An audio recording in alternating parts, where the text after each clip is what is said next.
This week I'm flying to New York to sit down with Yoda. Yoda's in New York now? Well, Yoda's in our hearts, but Frank Oz is in New York. Oh, checked out. I need to get my heart then.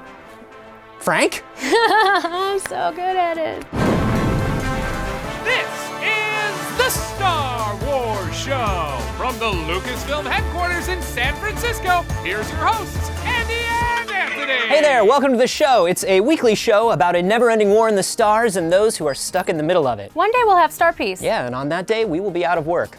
To a war that will never end. To Star Wars! It's been a while since we've done one of these, so Editor Frank, get the updated graphics package ready. Here we go. Last week on Twitter, Ron Howard, the world's #1 source for Solo, a Star Wars story news, tweeted an image of a screen at Skywalker Ranch where he was reviewing visual effects for the movie. He followed up that tweet the next day with a picture of him enjoying the final stages of post-production, watching a screen with 10 familiar words on it. But it wasn't just Twitter that got a visit from the #1 source for Solo news. Ron dropped an image of Solo being mixed at Skywalker Sound on his Instagram account as well. Scooped again by Ron Howard. Come on, Ron Howard, stop coming for my job. You've already got a job. Who does he know? Right? Anyway, the rest of us will have to find out what all of these cryptic tweets and Instagram posts mean when Solo, a Star Wars story, hits theaters 50 days from now on May 25th. And while we're talking about Solo actor as well as Star Wars show guest Jonas Suotamo, or as we know him, Chewbacca, will be making a celebrity guest appearance at Star Wars Galactic Nights on May 27th. For more information about the one-night-only event at Disney's Hollywood Studios in Orlando, check out disneyworld.com/Galactic Nights. Finally this week, Webby nominations came out, and Star Wars walked away with a couple of nominations and a handful of honorees. The noms went to StarWars.com for movie and film website, as well as our social channels for content and marketing, with Star Wars Jedi Challenges picking up noms in technical achievement and best use of augmented reality for games features. Plus, our Last Jedi red carpet livestream, Battlefront 2 trailer, and the Star Wars show also grabbed honoree positions for this year's Webbies. Public voting is open right now at vote.webbyawards.com. We did it! And for more breaking news from around the galaxy, check out StarWars.com or the Star Wars app. Watching the Star Wars Show. The Star Wars Show presents Everything is Important. This week, Elan Sleaze-Bagano.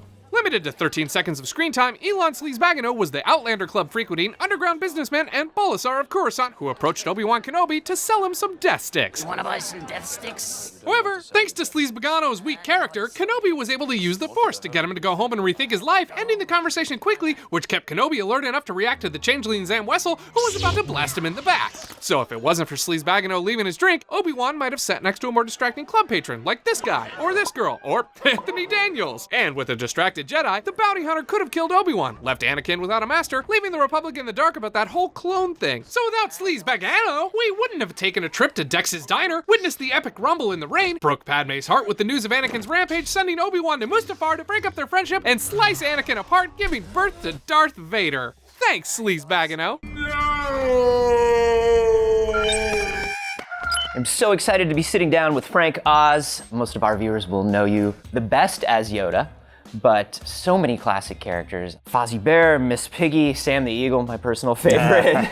But also a director of classic films like Little Shop of Horrors, Dirty Rotten Scoundrels, and you have a new documentary all about the process of making the Muppets. Yeah, and also the spirit in which we made it from Jim. Victoria LeBlanc, my wife, conceived it and produced it. She saw us guys having such a great time, and she said the people need to see how people work together. And so we're kind of showing the world how it is to work in a really hard way, but a lot of fun still. If people are interested, you can go to MuppetGuysTalking.com, and then you can get the film there. And I think people who have been fans of the behind the scenes of the Star Wars films and the Muppets kind of knew the sort of physical rigorousness and the kind of situations that you all put yourselves in. One thing that struck me when I came when I was 19 years old, you have limitations with other people. With Jim, no limitations at all. If the vision is there and you want something, then nothing stops you. You just do it, and no matter how dangerous or uncomfortable or how many long hours you work, you just do it. It feels like that sort of philosophy applied to George as well. Oh, yeah. Can you tell me a little bit about how you got approached to be Yoda and to create Yoda? Gary Kurtz, is it? Yeah. In George's name, went to Jim, and Jim was both too busy and he also knew that was not what he did, and he recommended me. I was in my trailer in Los Angeles. We were shooting the Muppet movie, the first one, and I think they showed me a lot of different sketches that could be Yoda. And there's one I just nailed it. For some reason, some characters take months or a year, and this character I just I just got. I don't know how. I want to talk about Dagobah and about those kind of first days. Some of these physical setups could be very strange and unique. Was there anything sort of strange and unique about Dagobah? What were sort of the physical obstacles or performance obstacles that had to be built in? There's always obstacles. That just comes with the territory. So you're always uncomfortable. You're always in pain. You just accept that and you work with it. I guess the only obstacle for Mark and me, which was a man-made obstacle, was Kirsch. And I guess some people know it, but not everybody. In Yoda's hut, Kirsch decided to put snakes in the back. There's this friggin' anaconda, and we're trying to work, and the snakes behind us, about two or three snakes. And so that was kind of freaky. That's one of my favorite things. We actually talk about that in the office quite a bit. Yoda's home with the snakes. Yeah, that was Kirsch. And he was saying, "Oh, it's gonna be fine." Of course, he's not down there. Right. Mark and I are there. When the design and the creation of these puppets, obviously they all kind of operate different ways. They all have to be sort of performed different ways. Were there any sort of unique challenges to the actual mechanical aspect of Yoda as opposed to the Muppets? The Muppets are done with one or two people. With Yoda, it was four people. One does the eyes and the eyelids, does the ears, and I do the mouth and the head and the brow and the voice, and somebody else does the left hand. So as far as the mechanical stuff, in the first time it was all cables. That's hard to do extraordinary, delicate, specific work with somebody else is going like this with cables. Right. Off camera. But that's actually what happened this time with Ryan. Neil made a cabled controlled Yoda this time. Before, in the early days after the cables, we tried remote control, but the cables are better. I want to talk about coming back to do The Last Jedi. It had been a while since you had stepped back into Yoda, and it had been a while, I think, since you had done any puppeteering at all before coming back to The Last Jedi. Yeah. So what did it feel like kind of actually physically getting back in there and performing Yoda? I only have one thought,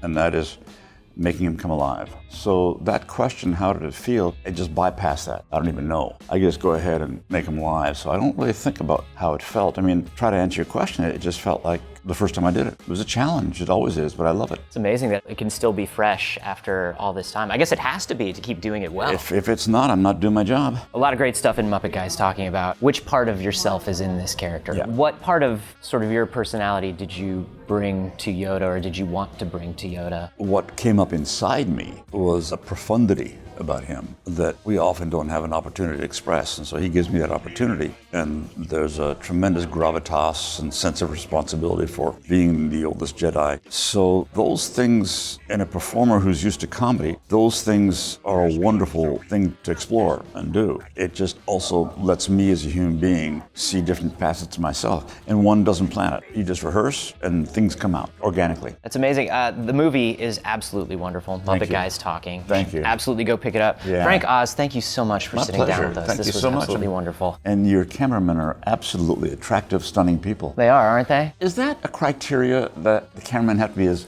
absolutely stunningly handsome as these people are? At Lucasfilm, yes, and we have gotten several lawsuits because of it, but we feel like in the end of the day, it makes a better product. Yeah. Well, I tell you, I appreciate from afar. Yeah. And I'm going to try and get as far away from it as possible. Great. You know what I like most about Frank Oz? What's that? Somebody finally recognized the beauty and talent we have behind the camera, verbally and repeatedly. Yeah, I'm sure that didn't go to their heads at all. Doesn't sound like it. Big thanks to the Nilo Hotel in New York for letting us use their space for the interview, and a big thanks to you for watching this week. Think we should end the episode? Together? Let's try. Okay. Remember to like the video, subscribe to the channel, follow us on Twitter, Facebook, and Instagram, download the Star Wars app, and talk to us in the community tab on YouTube. Because there are things happening over there that you have got to check out. What kind of things? Star Wars things. Shocker. Thanks for watching, and may the Force be with you. We did it. We did it. That was pretty good. Yeah. Yeah. We're very in. The same room. For 15 seconds we had it. I think Ryan is stunning. I mean, I love him. I mean, I don't love him like I love your cameraman, but Sure. I really love him. I mean, your cameramen are perfect. All I'm saying is they're highly attractive individuals. You are directing a Broadway show right now called I directed an off-Broadway show. An off-Broadway show. You're directing an off-Broadway show right now called In and of Itself. No, I'm not directing it now. You're not directing it. No, because I directed it already. I am directing you right now. Okay. How am I doing? Because it feels like not great. I think we have to kind of continue and see how we do. I mean, your cameramen are absolutely incredible, but we'll have to judge you later on. Yeah.